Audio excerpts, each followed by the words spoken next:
সবাইকে স্বাগতম জানাচ্ছি কলিস রেসিপিতে আরও একটি নতুন রেসিপি দেখার জন্য। আমার আজকের রেসিপি চিকেন মশলা। আশা করছি আজকের রেসিপিটি সবার ভালো লাগবে। তাহলে চলুন দেখে নিই। রেসিপিটি তৈরির জন্য এখানে আমি 1/4 কাপ পরিমাণ নারকেল কোড়া নিয়েছি।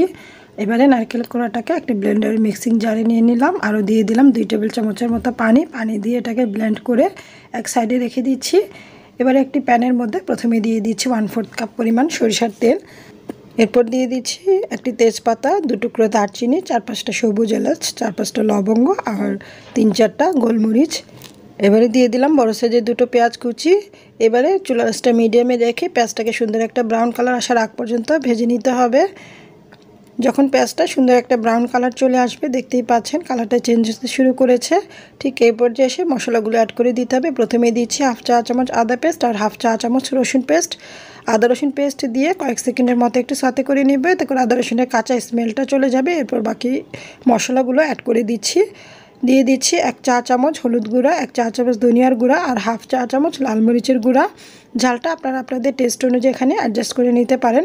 এরপর দিয়ে দিলাম 1 চা চামচ ভাজা জিরার গুঁড়া, আপনারা চাইলে কাঁচা জিরা বাটাটাও এখানে ব্যবহার করতে পারেন। এরপর কিছুটা পানি দিয়ে দিলাম। পানি দিয়ে এই মশলাটা খুব ভালো করে 4-5 মিনিটের মতো কষিয়ে নিতে হবে, যাতে করে মশলার কোনো কাঁচা স্মেল না থাকে। মশলাটা ভালো করে কষিয়ে যখন তেলটা সেপারেট হয়ে যাবে, তখন এর মধ্যে দিয়ে দিতে হবে প্রথমেই যেই নারকেলটা ব্লেন্ড করে রেখেছিলাম সেটা দিয়ে দিচ্ছি। নারকেল পেস্টটা দিয়ে আবারও সব কিছু একসাথে খুব ভালো করে মিক্সড করে নিচ্ছি। ভালো করে মিক্সড করে নিয়ে এখন এই নারকেল পেস্টের সাথে মশলাটা আরও 2-3 মিনিটের মতো কষিয়ে নেব। মশলাটা যত ভালো করে কষিয়ে নেব, চিকেন মশলা খেতে ততই বেশি টেস্টি হবে।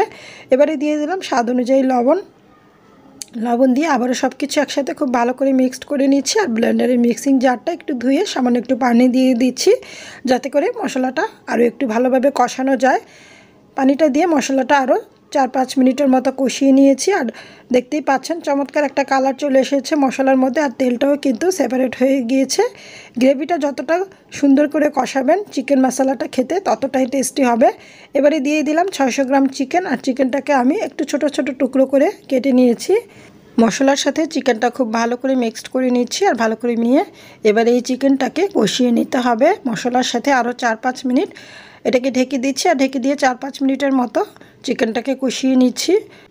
চিকেনটা দেওয়ার পর চিকেন থেকেও কিন্তু কিছুটা পানি ছাড়ে, তাই মশলার সাথে চিকেনটাকে অবশ্যই ভালো করে কষিয়ে নিতে হবে। চিকেন থেকে যে পানিটা ছাড়বে সেই পানিটা শুকানো পর্যন্ত, তবেই কিন্তু চিকেন মশলাটা খেতে ভালো লাগবে। যে কোনো রান্নায় মশলাটা যত ভালো করে কষানো হয়, সেই রান্নাটা কিন্তু ততই বেশি টেস্টি হয়। কষাতে কষাতে চিকেনটা প্রায় 40%-এর মতো কিন্তু কুক হয়ে গিয়েছে। এই পর্যায়ে এসে প্রায় 1.5 কাপের মতো পানি দিয়ে এটাকে আরও 10 থেকে 15 মিনিটের মতো রান্না করে নিলেই কিন্তু চিকেন মশলাটা তৈরি। আর এই পর্যায়ে এসে দিয়ে দিচ্ছি 2টো কাঁচামরিচ আর দিচ্ছি একটি পেঁয়াজ 4 টুকরো করে নিয়ে পাপড়িগুলোকে আলাদা করে নিয়েছি। আর 1/4 চা চামচের মতো ভাজা জিরার গুঁড়া দিয়ে সব কিছু একসাথে মিক্সড করে নিব। শেষ পর্যায়ে এসে এই 3টি উপকরণ চিকেন মশলার স্বাদ আরও বাড়িয়ে দিবে।